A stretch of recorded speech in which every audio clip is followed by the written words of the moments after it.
Sir வணக்கம். வணக்கம். 2 நாட்களுக்கு முன்னாடி தேமுதிக சார்பாக தமிழ்நாடு முழுவதும் மின்கட்டண உயர்வு கண்டித்து ஆர்ப்பாட்டம் நடந்தது. அதில் குறிப்பாக அந்த ஆவடி மாநகராட்சி கிட்ட ஆர்ப்பாட்டத்தில் தேமுதிகவினுடைய பொதுச் செயலாளர் திருமதி பிரேமலதா விஜயகாந்த் அவர்கள் முதல்வருடைய உடல்நிலையில் கவனம் செலுத்தணும், அவர் தெளிவாக இருந்தால் தான், அவர் உடல் நலம் சரியாக இருந்தால் தான் தமிழ்நாட்டில் எல்லா பகுதியிலும் ஃபோக்கஸ் பண்ணி அவரால் ஒர்க் பண்ண முடியுன்ற ஒரு கன்சர்னில் ஒரு வார்த்தையை வெளிப்படையாகவே முன் வச்சாங்க. ஆனால் திமுகவினுடைய ஐடி விங்கும் திமுகவினுடைய ஒரு சில நிர்வாகிகளும் அதை திரிச்சு வேற மாதிரி சமூக வலைதளங்களில் போர்ட்ரேட் பண்ணுறதை நம்ம பார்க்க முடியுது. இதை நீங்கள் எப்படி பார்க்குறீங்க? கடந்த 25ஆம் தேதி தமிழ்நாடு முழுதும் தேசிய முற்போக்கு திராவிட கழகத்தின் சார்பாக 3 விஷயத்துக்கு ஆர்ப்பாட்டம் நடந்தது.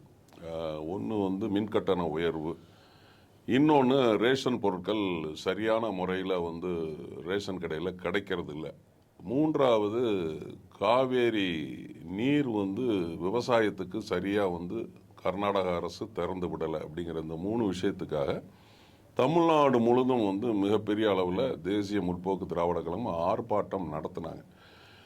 இது மிகப்பெரிய ஒரு வெற்றி.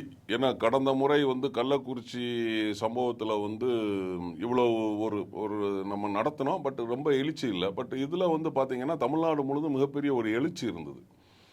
இதில் அந்நியார் அவர்கள் ஆவடியில் அவருடைய தலைமையில் நடத்தினாங்க. கிட்டத்தட்ட 1 மணி நேரத்துக்கு மேலே அவங்க அங்கே ஸ்பீச் கொடுத்தாங்க. அதில் பார்த்தீங்கன்னா எல்லா சப்ஜெக்ட்டுமே அதை அவங்க டச் பண்ணிட்டு தான் போனாங்க. அதில் மின்சாரமாகட்டும், அப்புறம் ரேஷன் பொருள், காவேரி தண்ணீர் பிரச்சனை, ஆம்ஸ்டாங் மேட்ரு எல்லாமே டச் பண்ணிட்டு தான் போனாங்க. ஒரு பத்திரிகைக்காரங்களா அவங்க என்ன பண்ணியிருக்கணும், அதில் எல்லாருமே இருந்தாங்க. அது டிவிக்காரங்களும் இருந்தாங்க, மீடியாக்காரங்களும் இருந்தாங்க. அவங்க அந்த 1 மணி நேரம் ஸ்பீச் முடிச்சுட்டு வந்தவுடனே ப்ரெஸ் மீட்டில் கேட்குறாங்க, இதோட நோக்கம் என்ன அப்படின்னு சொல்லி டிவிக்காரங்கெல்லாம் பத்திரிகைக்காரங்கெல்லாம் கேட்குறாங்க. அது அர்த்தமே புரியலை. ஏன்னா அதுக்காகத்தான் அவங்க ஆர்ப்பாட்டம் நடத்தியிருக்காங்க. 1 மணி நேரம் அந்த வெயிலில் மக்களுக்காக குரல் கொடுத்துருக்குறாங்க. மீடியாக்காரங்க, ஒரு சில மீடியா அது ஆளுங்கட்சிக்கு சப்போர்ட்டாக இருக்கிறவங்க தான் அதை எந்த நோக்கத்துக்குன்னு சொல்லி கேட்குறாங்க. அது சிரிப்பு தான் வருது. அதான் ஆர்ப்பாட்டத்திற்கான காரணம் 1 வாரத்துக்கு முன்னாடியே சொல்லி எல்லா இடத்துலையும் போஸ்டர் ஒட்டி, நோட்டீஸ் ஒட்டி, சோஷியல் மீடியாவில் போட்டு அப்புறம் தான் போராட்டத்துக்கு மேடையிலையும் அதை பற்றி தான் அவங்க பேசுகிறாங்க. அது என்ன காரணம்னு கேட்குறாங்க பாருங்க. அதுதான் அது கோபம் வரும். அது யாராக இருந்தாலுமே கோபம் வரும். பட் அவங்க அந்த கோபத்தை காட்டலை. இப்போ நானாக என்னைய மாதிரி ஆளாக இருந்தேன்னா, ஏங்க அது தானங்க ஆர்ப்பாட்டம் நடத்திச்சு, நீங்கள் என்னங்க இப்போ கேட்குறீங்க, நானாக இருந்தால் சொல்லியிருப்பேன். பட் அவங்க அதை சொல்லலை. அதே போல் பார்த்தீங்கன்னா அந்நியார் அவர்கள் முதலமைச்சரை பற்றி சொன்னாங்க அப்படின்னு சொல்லிக்கிறது இப்போ ரொம்ப ப்ரொஜெக்ட் பண்ணுறாங்க. அவங்க என்னென்னா திரு ஸ்டாலின் அவர்களுடைய நல்லதுக்கு தான் அவங்க சொல்கிறாங்க. ஏன்னா கேப்டன் அவர்கள் இதே மாதிரி நோயினால தான் அவங்க தாக்கப்பட்டார்கள். ஏன்னா அவங்களுக்கு தெரியும், அந்நியாருக்கு தெரியும், இதை கூடிய சீக்கிரமாக போய் முதலமைச்சரை அவங்க உடல்நலத்தை பார்க்கணும், அப்போ தான் அவங்க தமிழ்நாட்டையும் தமிழ்நாட்டு மக்களையும் அவங்க காப்பாற்ற முடியும். அவங்க ஒரு நல்ல எண்ணத்தில் தான் அது அவங்க சொன்னாங்க. அவங்க சீக்கிரமாக போகணும், அமெரிக்காவுக்கு போகணும் அப்படிங்கிற ஒரு நல்ல எண்ணத்தில் தான் சொன்னாங்க. இதை அவங்க ஐடி விங் ஆகட்டும், சில நிர்வாகிகள் ஆகட்டும், அதை அந்நியாரை தப்பாக பேசுகிறாங்க. ஏன்னா அதோட அந்நியார் அவர்கள் கேப்டன் கூட அந்த நோய் கேப்டனுக்கு எப்படி வந்தது, அது சீக்கிரமாக பார்க்கல, 10 வருஷம் கூட இருந்து கம்ப்ளீட்டாக டேக் கேர் பண்ணி பார்த்துருக்குறாங்க. அப்போ அவங்களுக்கு தெரியும் இந்த நோயை சீக்கிரமாக போய் பார்த்தா தான் குணப்படுத்த முடியும் அது அப்படிங்கிறது அவங்களுக்கு நல்லாவே தெரியும். ஏன்னா கிட்டத்தட்ட திரு ஸ்டாலின் அவர்களுக்கு அந்த சிம்டம்ஸ் தான் தெரியுது. அது நம்மளே கண்கூடாவே நம்ம பார்க்குறோம். அதை அவங்க ஒரு நல்ல எண்ணத்தில், ஒரு நல்ல நோக்கத்தில் அவங்க சொன்னாங்க சீக்கிரமாக போங்க. அவங்க அதை கூட எக்ஸ்பிளைன் பண்ணுறாங்க. நீங்கள் நல்லா இருந்தால் தான் நாடு நல்லா இருக்கும், மக்கள் நல்லா இருக்கணும், அதையும் அவங்க சொல்கிறாங்க. பட் அதெல்லாம் இவங்க மீடியாக்காரங்க ஹைலைட் பண்ணல.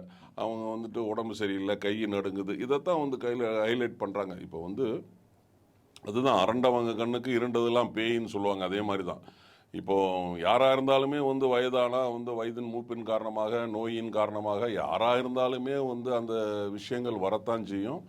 இது அந்நியார் அவர்களுக்கு தெளிவாகவே தெரியும், வயது மூப்பின் காரணமாக இல்லை. ஏன்னா திரு ஸ்டாலின் அவர்கள் ஐ திங்க் 1953 மார்ச் 1ஆம் தேதி அவருடைய டேட் ஆஃப் பர்த். அவர் ஏன்னா தலைவர் கேப்டனை விட ஒரு வயசு இளையவர். Captain 1952 August 25.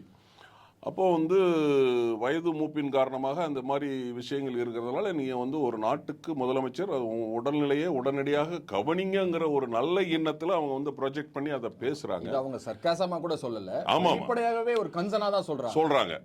இதை வந்து இவங்க வந்து சொல்கிறாங்க. அப்போ நாங்கள் கேள்வி கேட்கலாம்ல.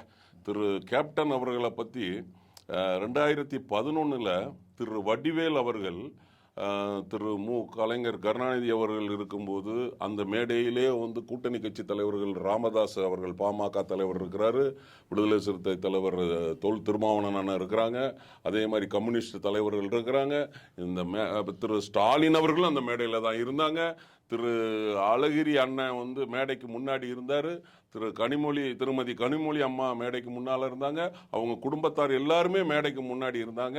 அப்போ திரு வடிவேலு அவர்கள் கேப்டனை வந்து தரக்குறையாக பேசினார்.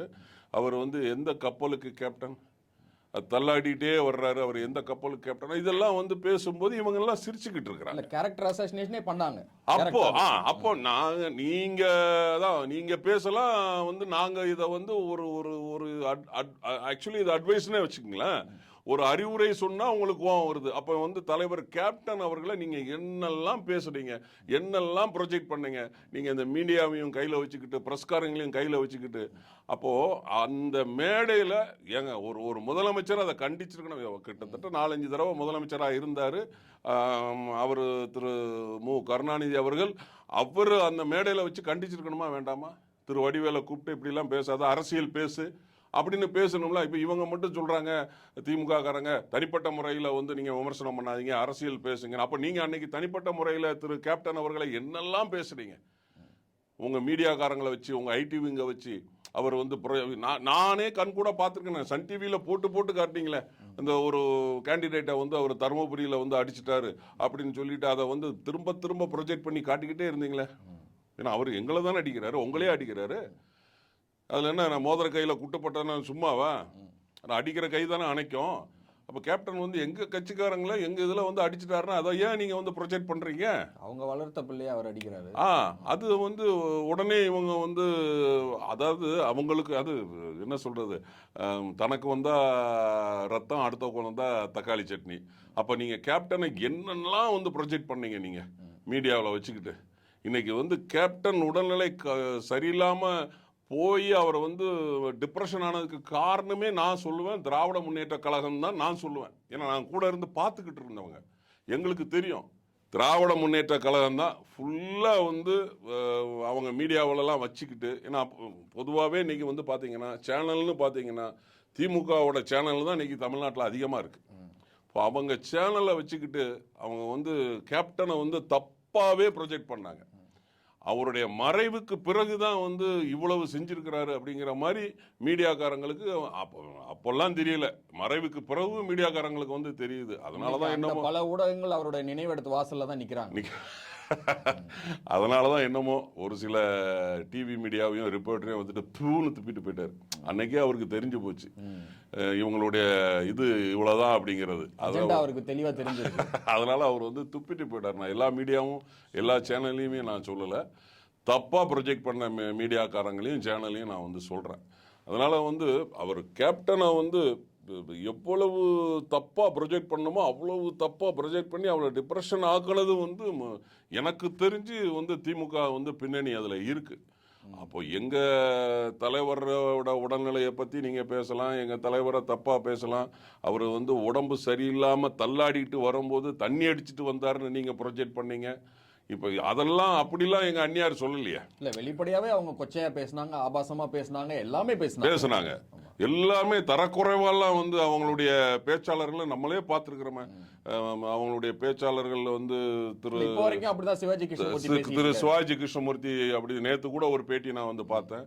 அவரும் வந்து தப்பா தான் பேசிட்டு இருக்கிறாரு. நிறைய பேர் அந்த பேச்சாளர்களும் தப்பா தான் பேசுறாங்க. திராவிட மாடல் நினைக்கிறேன். இதுதான் திராவிட மாடல். அதாவது உங்களுக்கு வந்து இப்போ அதை மறைச்சிட்டாங்க.